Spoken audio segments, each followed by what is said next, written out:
وكفى والصلاة والسلام على من لا نبي بعده أما بعد فأعوذ بالله من الشيطان الرجيم بسم الله الرحمن الرحيم ألف لام ميم تلك آيات الكتاب الحكيم هدى ورحمة للمحسنين الذين يقيمون الصلاة ويؤتون الزكاة وهم بالآخرة هم يوقنون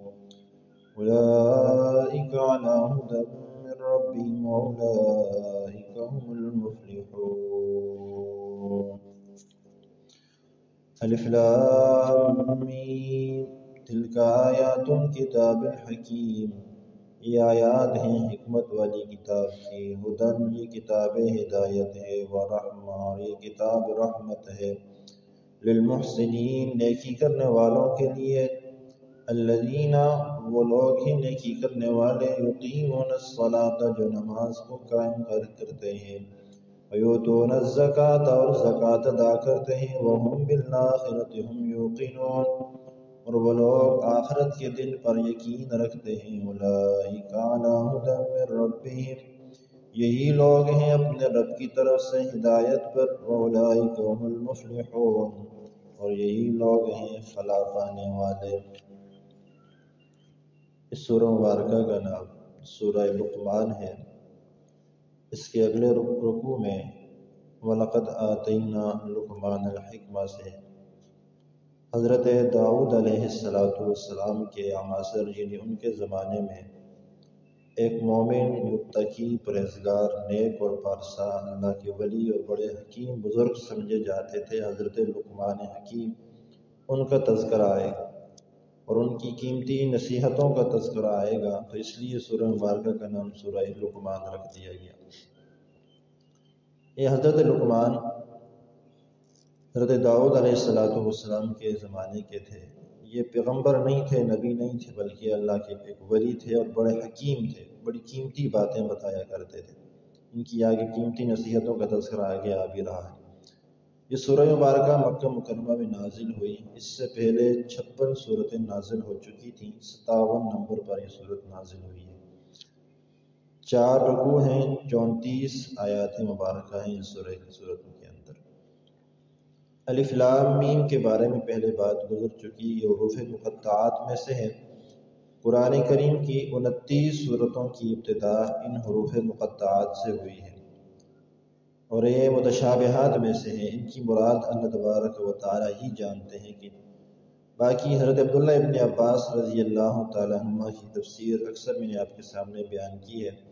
کہ یہ اللہ تعالیٰ کے نام ہیں اور ان کے مخفف ہیں۔ اللہ سے الف سے مراد اللہ تعالیٰ ہو جائے گا، لام سے مراد لطیف ہو جائے گا اور میم سے مراد مالک ہو جائے گا۔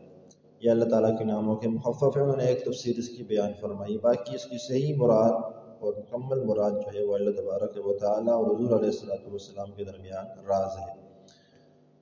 تلک آیات الکتاب الحکیم یہ آیات ہیں حکمت والی کتاب کی، دانائی والی کتاب کی، کیونکہ ہماری زبان عرب نہیں ہے اس لیے ہم اس کی فصاحت و بلاغت کو اس کی آیات سے نہیں سمجھ سکتے۔ وہ عرب لوگ تھے تو وہ اس کی آیات سے ہی، اس کے الفاظ سے ہی اس کی فصاحت و بلاغت کو سمجھ جاتے تھے۔ ہمیں تو سمجھانا پڑتا ہے، اس کے معانی کو، مطالب کو، تفسیر کو، مفہوم کو، تشریح کو بیان کرنا پڑتا ہے۔ عرب کے سامنے ایسا نہیں ہوتا تھا، عرب اس کی الفاظ کو سنتے تھے تو سمجھ جاتے تھے۔ بڑی حکمت والی کتاب ہے، بڑی دانائی والی کتاب ہے، کھری باتیں کرنے والی کتاب ہے۔ آگے اللہ رب العزت نے اس کتاب کے بارے میں فرمایا ہدن، یہ کتاب ہدایت ہے، ورحمہ اور رحمت ہے، لیکن کن لوگوں کے لیے؟ قرآن آیا تو سب لوگوں کے لیے، ہدن للناس ہے، لیکن یہاں پر ایمان والوں کو، محسنین کو، نیکی کرنے والوں کو خاص کر دیا گیا کہ یہ قرآن ہدایت ہے نیکی کرنے والوں کے لیے، یہ قرآن رحمت ہے نیکی کرنے والوں کے لیے۔ اس سے کیا مراد ہے؟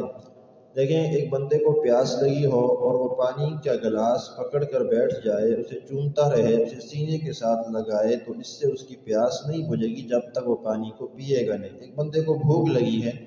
وہ اعلیٰ سے اعلیٰ کھانے اپنے سامنے رکھے، ان کو چومتا رہے، اپنے سینے سے لگاتا رہے، تو اس سے اس کی پیاس، بھوک جو ہے وہ ختم نہیں ہوگی جب تک کھائے گا نہیں۔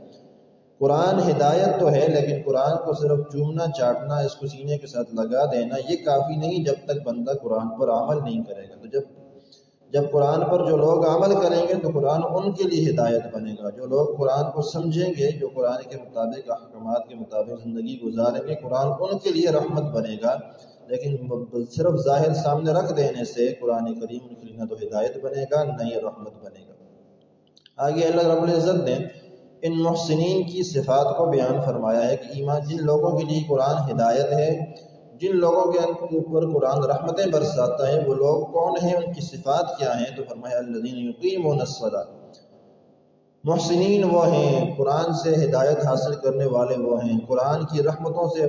مستفید ہونے والے لوگ وہ ہیں یقیمون الصلاۃ، جو نماز کو قائم کرتے ہیں، جو اقامت الصلاۃ۔ دیکھیے یہاں پر بھی اقامت الصلاۃ کا حکم آ گیا کہ محسنین کی صفات بیان ہوئیں، جو لوگ قرآن سے ہدایت حاصل کرتے ہیں، قرآن کی رحمتوں کو سمیٹتے ہیں۔ ان میں پہلی صفت وہ لوگوں کی یہ ہے کہ وہ نماز کو قائم کرتے ہیں۔ اور اقامت الصلاۃ کے مطلب میں پہلے کئی مرتبہ آپ کے سامنے عرض کر چکا ہوں کہ اقامت الصلاۃ کہتے ہیں نماز کو جماعت کے ساتھ اپنے وقت پر اس کے فرائض، واجبات، سنتوں کی رعایت رکھتے ہوئے ادا کرنا، یہ اقامت الصلاۃ کہا جاتا ہے۔ گھر کے اندر پڑھ لی، جماعت کے ساتھ نہیں پڑھی، وقت پر نہیں پڑھی، فرائض کا خیال نہیں کیا، واجبات کا خیال نہیں کیا، ایک فرض تو اپنے ذمے سے ساقط کر دیا، لیکن اس نے اقامت الصلاۃ کا حکم پورا نہ کر سکا۔ پورے کا پورا قرآن جہاں سے بھی آپ اٹھا کر دیکھیں تو قرآن جگہ جگہ پر اقامت الصلاۃ کا حکم دیتا ہوا نظر آئے گا، نماز صرف پڑھنے کا حکم نہیں دے گا قرآن۔ جہاں پر بھی نماز کا حکم ہے اقامت الصلاۃ کا حکم ہے۔ تو اقامت کا جو مطلب مفسرین کرام نے بیان فرمایا وہ یہی ہے کہ جماعت کے ساتھ ادا کیا جائے، وقت پر ادا کیا جائے، فرائض، واجبات، سنتوں کی رعایت رکھتے ہوئے ادا کیا جائے، خشوع و خضوع کے ساتھ نماز کو پڑھا جائے، تو یہ بنتا ہے اقامت الصلاۃ۔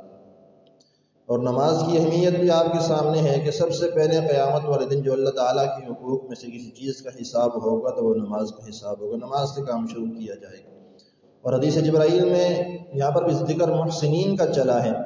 حدیث جبرائیل میں بھی آپ پڑھ کے آئے، آپ کے سامنے ایک بات عرض کی تھی کہ حضور علیہ السلام کے سامنے جبرائیل امین آ کے انہوں نے عرض کیا تھا کہ یا رسول اللہ من احسان، احسان کیا ہے؟ تو حضور علیہ السلام نے فرمایا ان تعبد اللہ کأنک تراہ، تو عبادت ایسے کر کہ جیسے اللہ کو دیکھ رہا ہے تو، اور اگر تجھے یہ کیفیت حاصل نہ ہو تو فإن لم تکن تراہ فإنہ یراک، تو کم سے کم اتنا ضرور ذہن کے اندر بات بٹھا لینا کہ اللہ تجھے دیکھ رہا ہے۔ تو نماز خشوع و خضوع کے ساتھ ہو، ایسی ہو کہ میں اللہ کو دیکھ رہا ہوں، اس کو دیکھ کر اس کی عبادت کر رہا ہوں۔ اگر یہ کیفیت حاصل نہ ہو تو کم سے کم اتنی کیفیت ضرور حاصل ہونی چاہیے کہ میرا اللہ مجھے دیکھ رہا ہے، میں اس کے احکامات کو پورا کر رہا ہوں، تو یہ باطنی خشوع و خضوع ہو جائے گا۔ یہ بھی ضروری ہے نماز کے اندر۔ اور نماز کی جماعت کی کتنی اہمیت ہے اور نماز کے فرائض و واجبات کی کتنی اہمیت ہے۔ ایک مرتبہ حضور علیہ السلام نے ارشاد فرمایا کہ میرا جی چاہتا ہے کہ میں نماز کا وقت ہو تو مسجد کے اندر کسی کو مصلی پہ کھڑا کر دوں، وہ لوگوں کو نماز پڑھائے، اور میں خود چند ساتھیوں کو لے کے چلا جاؤں، جنگل کے اندر بہت سارا ایندھن اکٹھا کروں،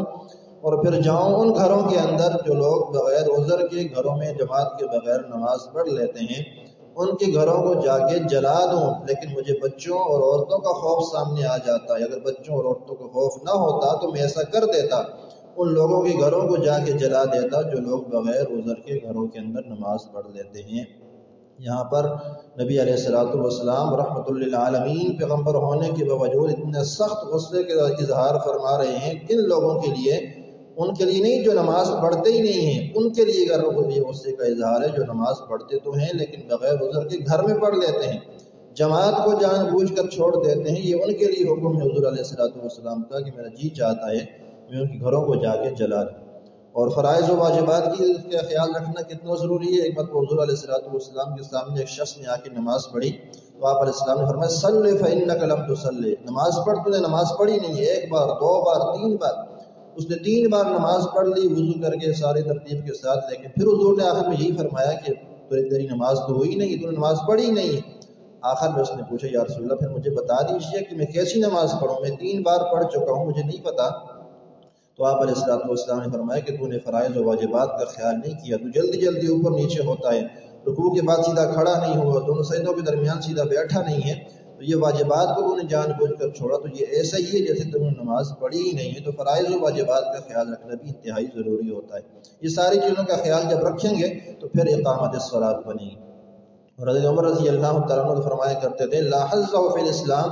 لمن لم یصلی، جو شخص نماز نہیں پڑھتا تو اس کا تو اسلام کے ساتھ کوئی تعلق ہی نہیں، پھر وہ اپنے آپ کو مسلمان کیوں کہتا ہے۔ تو دوسری صفت احسان کرنے والوں کی، نیکی کرنے والوں کی قرآن بیان کرتا ہے وَيُؤْتُونَ الزَّكَاةَ،